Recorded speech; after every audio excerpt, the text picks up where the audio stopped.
बिहार की चुनावी राजनीति में मुस्लिम फैक्टर की। मुस्लिम फैक्टर के बारे में आप बहुत सुनते होंगे।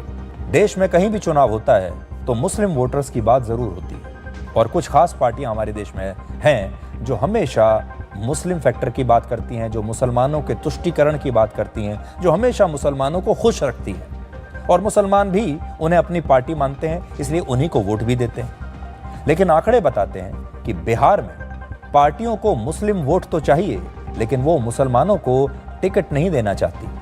तो क्या बिहार में मुस्लिम केवल एक वोट बैंक है? आज हम इसी का विश्लेषण आपके लिए करेंगे, लेकिन सबसे पहले आपको बिहार चुनाव के बारे में एक अपडेट देते हैं।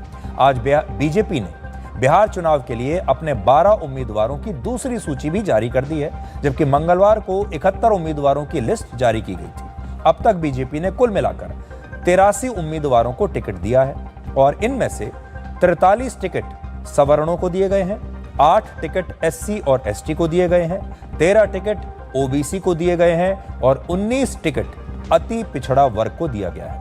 अभी तक 11 महिलाओं को बीजेपी ने टिकट दिया है इन 83 में से।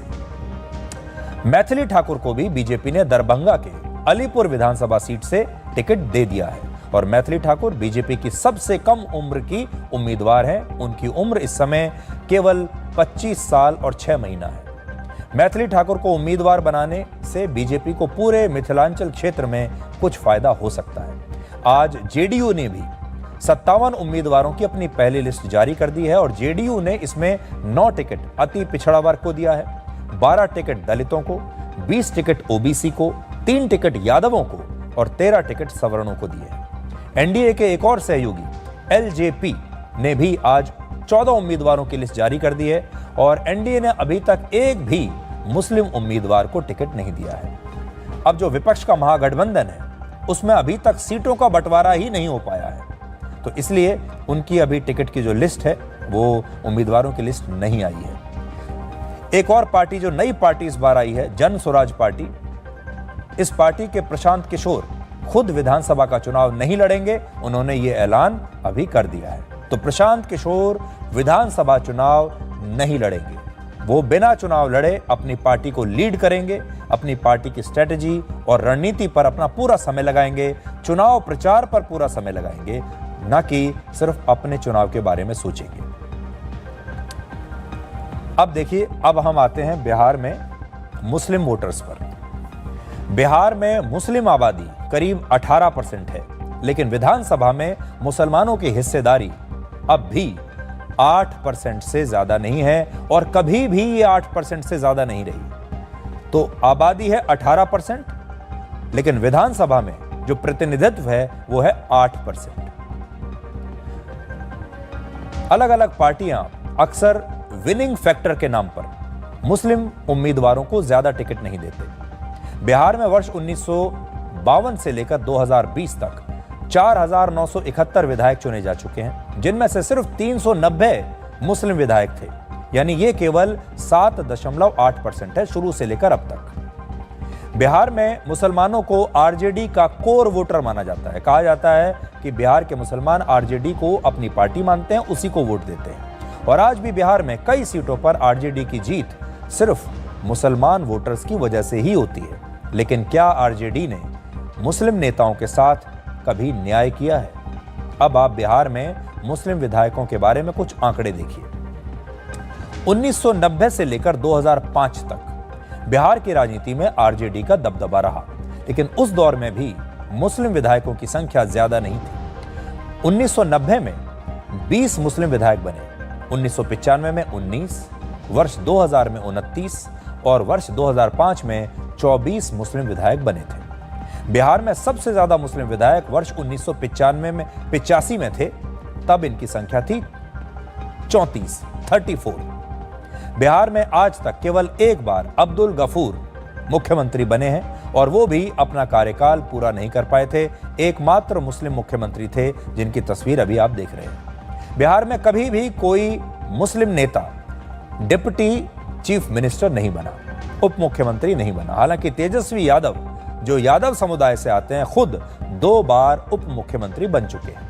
अगर तेजस्वी यादव चाहते तो आरजेडी से किसी मुस्लिम नेता को अपनी जगह डिप्टी सीएम बना सकते थे, लेकिन उन्होंने खुद बनना बेहतर समझा क्योंकि वो यादव समुदाय से आते हैं। 2020 में आरजेडी ने 17 मुसलमानों को और 40 यादवों को टिकट दिया था। तो यहां देखिए, पिछले चुनाव में 17 मुसलमानों को और 40 यादव उम्मीदवारों को टिकट दिया था आरजेडी ने, जबकि बिहार में मुसलमानों की जनसंख्या है करीब 18% और यादवों की जनसंख्या है करीब 14.5%। यानी यादवों की जनसंख्या कम है लेकिन उन्हें टिकट ज्यादा मिलते हैं, मुसलमानों की संख्या ज्यादा है लेकिन उन्हें टिकट आधे मिलते हैं।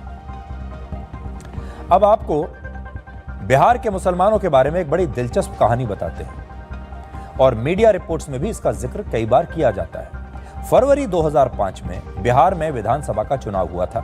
इस चुनाव में किसी भी पार्टी को बहुमत नहीं मिला था और उस समय रामविलास पासवान की लोक जनशक्ति पार्टी जो थी वो किंग मेकर की भूमिका में थी। उस समय रामविलास पासवान किंग मेकर थे। आरजेडी ने सरकार बनाने के लिए रामविलास पासवान से समर्थन मांगा तो रामविलास पासवान ने यह शर्त रखी कि किसी मुस्लिम को मुख्यमंत्री बनाया जाए। अगर किसी मुसलमान को मुख्यमंत्री आप बनाएंगे तो मैं आपका समर्थन कर दूंगा और आपकी सरकार बना दूंगा। लेकिन आरजेडी किसी मुसलमान को मुख्यमंत्री बनाने के लिए तैयार नहीं हुआ। इसके बाद अक्टूबर 2005 में दोबारा चुनाव हुआ और आरजेडी हमेशा के लिए सत्ता से बाहर हो गया और आरजेडी की सरकार उसके बाद बहुमत आरजेडी को दोबारा कभी नहीं मिला। अब आपको बिहार के मुसलमान और उनकी जाति से जुड़ी राजनीति के बारे में बताते हैं। बिहार में हमेशा जातिगत राजनीति होती है और हमेशा हिंदू जातियों की चर्चा की जाती है। आपने देखा होगा, सुना होगा कि बिहार अलग अलग जातियों में बटा हुआ है और ये जातियां हिंदू वोटर्स की जातियां हैं, लेकिन मुसलमानों में भी जातियां होती हैं और इनमें एक पिछड़ी जाति है पसमंदा। बिहार में 18% मुसलमानों में करीब 73% मुसलमान पसमंदा जाति के हैं, लेकिन 1952 से लेकर अब तक सिर्फ 70 पसमंदा मुस्लिम ही विधायक बने हैं। यानी बिहार में मुसलमानों को टिकट देने के मामले में भी मुस्लिम समाज के अंदर के जातीय समीकरण देखे जाते हैं। इसलिए आज बिहार के मुसलमानों के लिए और हमारे देश भर के मुसलमानों के लिए, हमारे जो मुस्लिम दर्शक हैं, हमारे देश के जो मुस्लिम नागरिक हैं, उनके लिए आज हम एक मांग उठाना चाहते हैं, खास तौर पर बिहार के मुसलमानों के लिए। और वो मांग ये है कि मुसलमानों पर राजनीति करने वाले इंडिया गठबंधन को, विपक्षी पार्टियों को, कांग्रेस और आरजेडी जैसी पार्टियों को इस चुनाव से पहले यह ऐलान करना चाहिए कि अगर उनकी सरकार बनी तो वो किसी मुस्लिम नेता को कम से कम उप मुख्यमंत्री जरूर बनाएंगे। हम इंडिया गठबंधन की मजबूरी को समझ सकते हैं कि मुख्यमंत्री, अगर उनकी सरकार बनी तो मुख्यमंत्री तो तेजस्वी यादव ही बनेंगे। ये उनकी मजबूरी है क्योंकि लालू यादव अपने परिवार के बाहर किसी और यादव युवा को मुख्यमंत्री बनने नहीं देंगे। कहा तो यही जाता है कि इस कुर्सी पर कोई यादव बैठेगा, लेकिन फिर हम ये कहते हैं कि वो यादव वो होना चाहिए जो पूरे यादव समाज में सबसे काबिल उम्मीदवार हो, सबसे बेहतर उम्मीदवार जो हो यादवों में, फिर आप उसे मुख्यमंत्री बनाइए। लेकिन यहां समस्या ये है कि मुख्यमंत्री सिर्फ लालू यादव के परिवार से ही बनेगा और वो होंगे तेजस्वी यादव अगर उनकी सरकार बनती है। इसलिए आज उन्हें यह वादा करना चाहिए कि अगर उनकी सरकार बनी तो वो मुख्यमंत्री की कुर्सी तो नहीं छोड़ेंगे, लेकिन कम से कम उप मुख्यमंत्री के पद पर वो किसी मुसलमान नेता को जरूर बैठाएंगे और बिहार के जो मुसलमान वोटर हैं उन्हें भी ये मांग उठानी चाहिए।